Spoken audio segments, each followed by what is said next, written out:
David.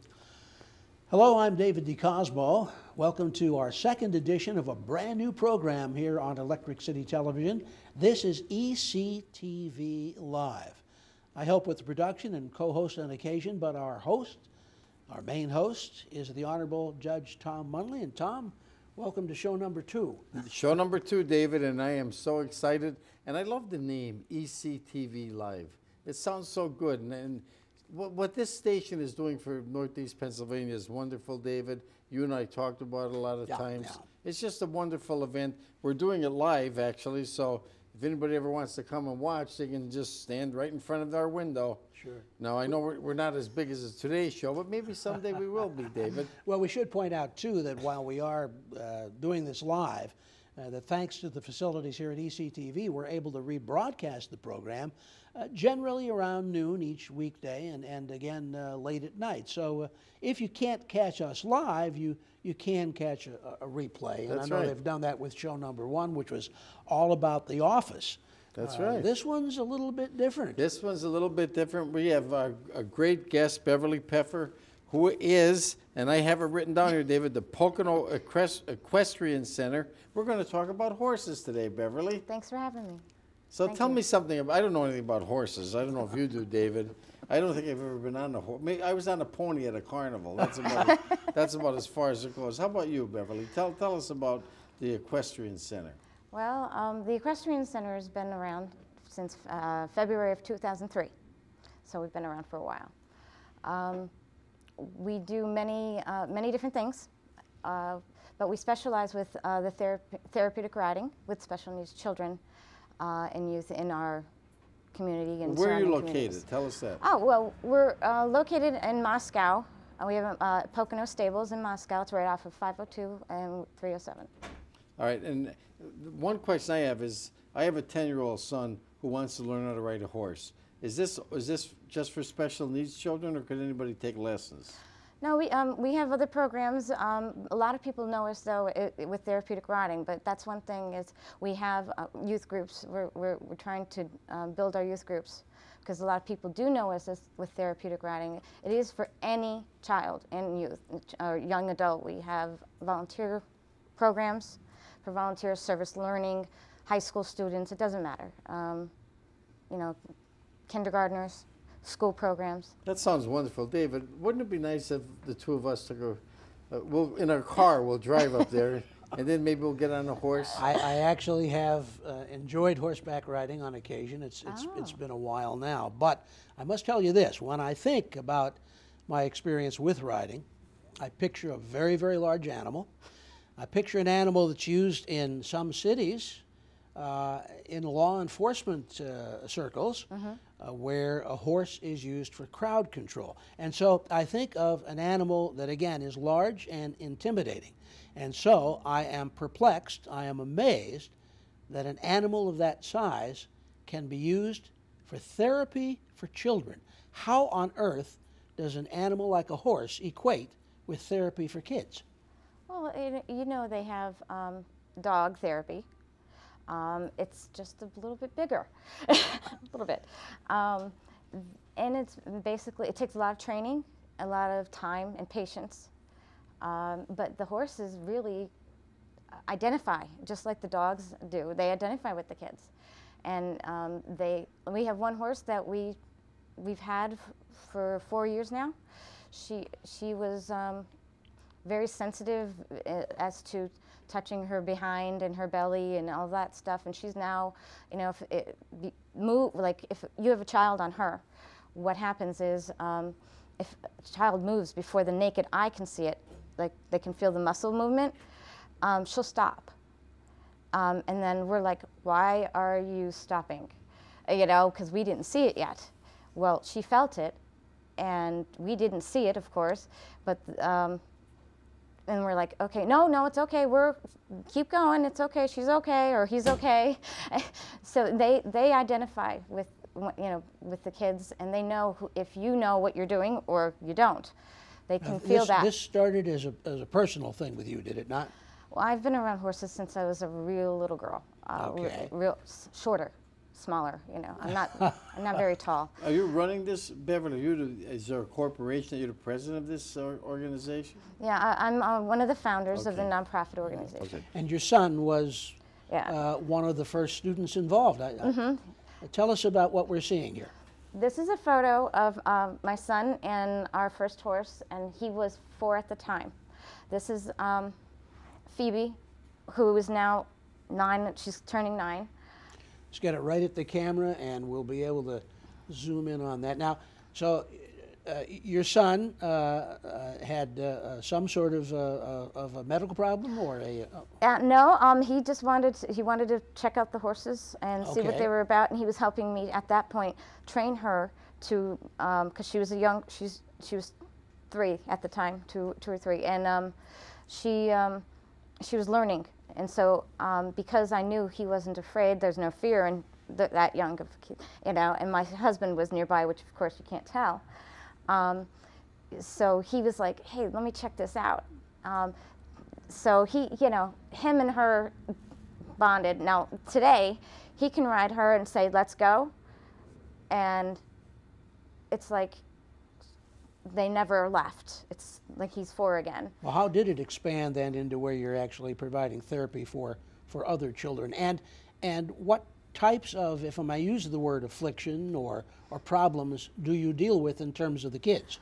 Well, all kinds of afflictions, multiple sclerosis, spina bifida, cerebral palsy, mental retardation. The one horse I was just speaking about feeling their movement, children's movement. One girl was in a wheelchair, and her father lifts her up and puts her on the horse, and she giggles and, you know, and laughs, and then she's all, you know, stiffens up. Her body's stiff as it is anyway, and it's the only time that she gets out of the wheelchair. You know, Beverly, and David asked some great questions.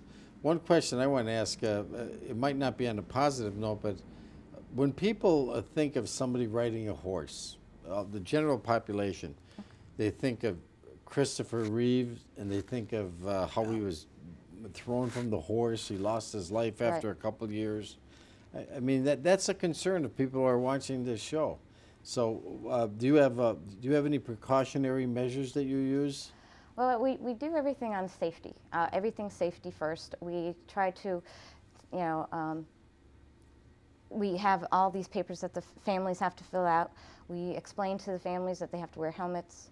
And if the kids are sensitive or they have sensory issues or would like their own bike helmet, as long as it covers the back of their head and it has certain certification requirements, we're okay with that. And in the case of Christopher Reeves, what people have got to understand is that there's millions of horses, millions. And because of Christopher Reeves' notoriety, he's, of course, everybody's now cautious. And for what I understand is, you know, there's so many people, so many millions of people, 1 that own horses and 2 that ride and jump, and he was a jumper. And not a lot of people jump, or they may just go trail riding. But yes, it is a dangerous so-called sport if your horse isn't trained, if you don't know the horse, if you don't know what you're doing. Everything is safety precautions first. David, that's one thing that because I remember when Christopher Reeve, I wanted to teach my son how to ride a horse. Now, I know Christopher Reeve had already been injured, and he was really disabled at the Yes. time. And I said to myself, I'm afraid, I'd be afraid to take that chance. People were afraid when they saw how he ended up. As I said before, a horse can be very intimidating because a horse is a very large animal. That's why they do use them for crowd control. But I guess like anything else, Beverly, if you ride a bicycle today. My son was involved for years in BMX bike racing, where they go over jumps. It's still a pedal bike, but go over jumps and such. So mandatory equipment that they had to wear. You do what you can to make it as safe as you possibly can, I suppose. Yes. Well, the other thing is what we do is depending on the abilities and the nervousness of the kids depend on how many what we call sidewalkers or leaders that we have next to the horse, until they feel comfortable and they, you know, and their abilities grow. And we concentrate on their abilities in the case of the disabilities rather than their disabilities because of, actually any kid, doesn't matter if they're disabled or not. If you concentrate on their abilities, then they can grow quicker and overcome their disabilities, or actually get more confidence and self-esteem. So well, where do you start? Suppose, do you work with children with autism, for instance? Yes. Let's say that you have a young man or a young woman, parents bring that child to you, and they say that, first I'm sure they would ask, can therapy with a horse work to help them? Can it? Oh, yes. Actually, they contact us with a referral, usually from a physician, occupational therapist, physical therapist, speech therapist. And we're actually looking at this point to bring them on board. All right, but yes. You have that child then. They come to you, the parent signs the various forms that you require for legal sake. Where do you start? I'm sure you don't just walk up with the kid and put them right on a horse and say, go. We start with grooming and introducing them to the farm and grooming, and you know, they might like this size horse or this color horse, and we'll bring that horse over to them. Or we'll already have them in the ring. It depends on the initial interview with the parent on the phone, and if they're afraid of horses or afraid of dogs or cats in case of autistic children, and sometimes that's the case, we'll bring a smaller horse, and we'll have one of our smallest or one of our biggest, you know, there or both, depending on the ability of the kids and their fear or no fear, lack of. And sometimes, believe it or not, it's the parents that are afraid. I've found that over the years, the one parent was going, "Oh, Billy, are you okay?" And I'm like, "He's not afraid, are you?" So then we ended up signing a release and getting the parent on and involved as well. So they had something to talk about, and it was a bonding situation. Are you an expert horseback rider yourself, Beverly? I never call myself an expert in any way when it comes to horses, because you're always learning. Well, let me ask this question: Can you get on a horse and ride a horse when it's galloping at a fast rate? Yes. You can. Yeah, Because I went horseback riding once, and the horse was going about 1 mile every 10 hours, and all of a sudden he just went. He took a couple fast steps, and I panicked. So. Unless you're used to the faster pace, Yeah. it can be intimidating. Yeah, that's right. It is intimidating. Mm-hmm. So you have the youngster actually groom the horse. Before the youngster gets on a horse, the youngster does some of the things that you folks, as the caregivers of the horse, have to do. In some cases the kids just want to get right up. They want to get right up and hurry up, and they have impatient, you know, they're impatient or they're excited. So in some cases, yes. In some cases, no. It kind of depends. We evaluate the kids. And actually, this little girl came to visit the farm, and that she's with one of our miniature horses. That and actually, the same miniature horse is making faces. When you say miniature horse, you mean a pony or a smaller? Well, they're considered horses, but they are small like a dog, or a little bit larger, depending on the size.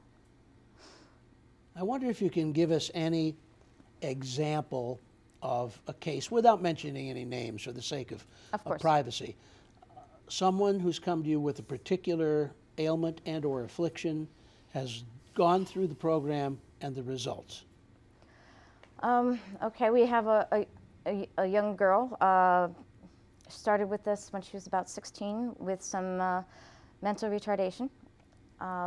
Fearful, and had been at the time in other programs, in other camps, horse camps, could not get her near a horse.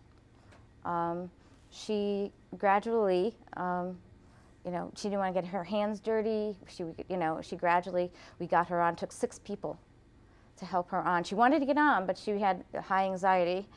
And by the time we got her on, and we helped with her parents and stuff, and she was amazing. She wasn't able to follow directions initially. She wasn't able to focus. She would be babbling, that type of thing. Balance was horrific, just horrific. Balance would be, you know. So this is where the sidewalkers and the helpers and the volunteers come into effect. They're walking right next to. Right next to her, and we have what we call an upper thigh hold, where basically here's the leg, and you would have their legs. So if they tip anywhere, they can't move. So it's all safety, like we were saying. Sure. That's great. Well, one question I have is, I see on your brochure here you're indoors. Are all of your lessons indoors, or do you ever go outdoors? We have an outdoor round pen and an indoor arena where we're at now. And there are times where we call mini trail rides for the kids. We'll go out, you know, depending on their abilities and where they're at. We'll go out and let them enjoy the weather and the trees, so they can point out birds or, you know, whatever's there at the time, flowers. Are you open year-round? Right now, we took a break this winter to reorganize and get resituated where we're at, and we're at Pocono Stables, and now we're going to be open year-round. We have a new instructor on board. What are your hours, Beverly? We do it by appointment because because of the care of the horses, and our volunteers' schedules and our instructors. So it's all by appointment, but we try to accommodate the children's families and their therapies. When you have them outside, you described a moment ago how they may ride together. Does it help the kids with their social skills to be interactive with others in the same situation? It does, especially when we are able to get everybody together for a picnic or for a special event. It's a lot of fun getting the families together, because usually they just see each other in passing or in who's ever in that particular class. But it does, you know, it does help them tremendously. And the youth groups ought to help the kids, because, you know, these days there's not a lot of places for the kids to go after school, or they don't have anything to do, or they just hang out at the corner. So if they can arrange to get together, get a bunch of friends together, like my son does, get his friends together. They're like, let's go to the farm. They'll ride their bikes. They'll play with the horses. They'll, you know, we'll put them to work. We put them to work scrubbing down a stall. You know, they're like, oh, can I do more? You know. You like being around the animals like that. How many horses do you have? Do we have, or is that on the farm? Well, how many horses that you actually use for riding for the special needs children? Right now we have 3 what we call resident horses. So they're tame and they're safe. But we always refresh them, especially after the winter, because they're like full of vinegar, and so they're like, ooh, you know, new place, and let's see what trouble we can get into, you know. I mean, they're just like big kids, and but yeah, they're being they are constantly what we call desensitized, and what we do is we use a bag. We'll let the kid, you know, hold the horse in the center, and whoever's around say, you know, okay, run by the horses or scream and yell. So we'll desensitize them to just about anything we can possibly think of, of things that they might come across, whether it's out in the community, if we're doing a special event, or... So, you do special events? Yes, we do. Yes, we do. Maybe you can tell us about that. This is great, David, because who would ever think about desensitizing horse, like having people run by them and scream just so the horse would get used to it? Do you ever notice, if you're watching the movies, and it's a Western movie, the horse's reaction when the actor fires the gun? Yes. And, you know, they've got to make sure that that horse is used to that sound, so it doesn't rear up and and cause all kinds of The damage. trouble is, that's our era. The younger people don't watch Westerns anymore. David, that's now you're Are you dating getting us. older? Is that what you're telling us? Oh, wait a second, I can think of some fairly current. John Darcy's in our group, but when the rest of them don't, they don't watch Westerns. Yes, we do. My son loves them. Loves he the really? older shows. Does he really? Sorry. Well, in any case, you need to desensitize Yes. the horses, get them used to yelling and screaming and things like that, so that if a child reacts, they're ready to. The horses don't overreact. Right. Like my son got I guess they'd call it a party pop gun, and we were popping it around the horses while they were out in the field.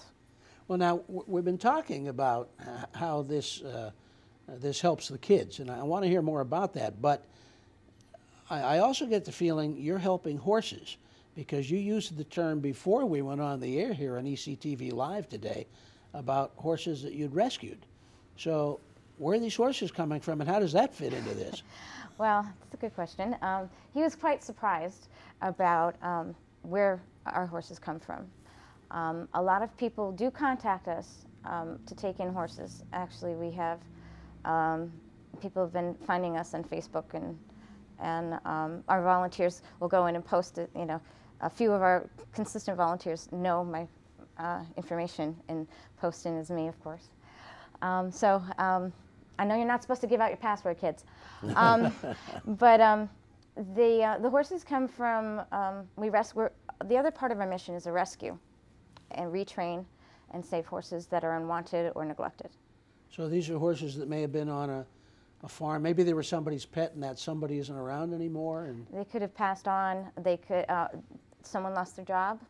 Or we also have donors that come in and say, you know, I want to donate X amount of dollars to save this horse, because there's weekly auctions, one in New Jersey, one in Pennsylvania, one in New York. That's monthly, and pretty much all the rescues follow these auctions, and so we try to do our best to help the horses and find them new homes for the ones that don't fit our programs, and rehab them and train them. I bet you have a special horse that you like, one of the horses in your whole group. Yeah, I do. What's the name of the horse? Phoebe. What makes you like Phoebe more than the rest of the horses? They all have their different personalities, but Phoebe sparked my interest when she's spunk. She's got a lot of spunk. She's a little devilish. She gets into trouble a little bit. She puts hula hoops around her neck, because we use hula hoops to desensitize them, and two, to play games with on the horseback. So desensitizing with hula hoops, they kind of sound like snakes to the horses. So that's amazing. yeah, when you got to really think of outside the box, so to speak. But yeah, Phoebe is also our first horse that came into the programs. So she's been with us the longest. a rescued horse. No, we actually got her from a grant. Scranton Area Foundation was the first organization to help us. So you said sometimes you go to special events. What, do people call you and ask if you'd get your horses and show up at a special event to help out a little bit? Yes, they ask us if we can show it on this date, or we've had birthday parties out in the community. That's nice, Beverly. It's a lot of fun. That really is nice. You have another photo there, I know. And now, what are we seeing in this photo? This is a photo of me back riding, what we call back riding, with a child. That in this particular case, this was about 3-4 years ago, that we were. This child was unbalanced, didn't have a balance, and had a lot of fear, and needed support in his back. So what we did is I would ride behind him, and of course with me and him both helmets. And is that mandatory, wearing a helmet? yes. All right. Anybody under 18 must wear a helmet. Must wear a helmet. We do ask adults to sign a waiver for safety, because we don't want anybody saying anything later. How We touched on this. You started to touch on this. What's the end result? How do the kids that go through this program come out? The end result of the one girl that I was speaking with you earlier about, she came out 4 years later. They moved into Bloomsburg, but she came out. She rides independently. She sits up perfectly. She was riding, before she left, she rode on a trail with us on the ground and on horseback, following directions, sitting quietly, which she was not able to do before. And her father said, "You're the only one that can keep her quiet." How did you do that? And it's, you know, it takes a lot, 4 years later. It sometimes take time to get the final results. So it might even take years when you're working with somebody. You can, in cases, some cases, see immediate results. Of course, you as a parent would know. Right. But to the everyday person, you wouldn't. But if somebody goes, if a special needs child goes up there it's in Moscow, correct? Correct. And are they usually, do they go once a week, twice a week? Generally, parents come once a week with the kids. We've had kids that come twice a week that needed the extra therapy time. Or there's kids that we came, that would just come bi-weekly. But it's easier to fit in the schedule with a weekly. The kids are amazing. The kids learn from the parents, and the parents learn from the kids, depending on the situation. The kids teach the parents how to be more patient. "Mom, the horse wouldn't like that," Someday, Beverly, David and I'm serious too, we might take a ride to Moscow just to look at your facility. I think you deserve a lot of credit for what you're doing to help these kids, and I'm sure David feels the same way. And I'm wondering, you have a horse that may have been rescued, that might have been in danger of being left and abandoned on a farm, dying without care. You got a child that needs some sort of help. They come, they work together. You see the results. How do you feel when you see those results? It's really rewarding. It's actually therapy for me too, because in a sense, you watch. This is exactly what you said. You get so much out of it.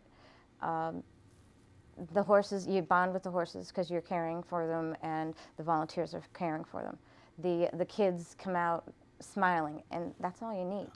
There's a reward for you right there. That's all you need.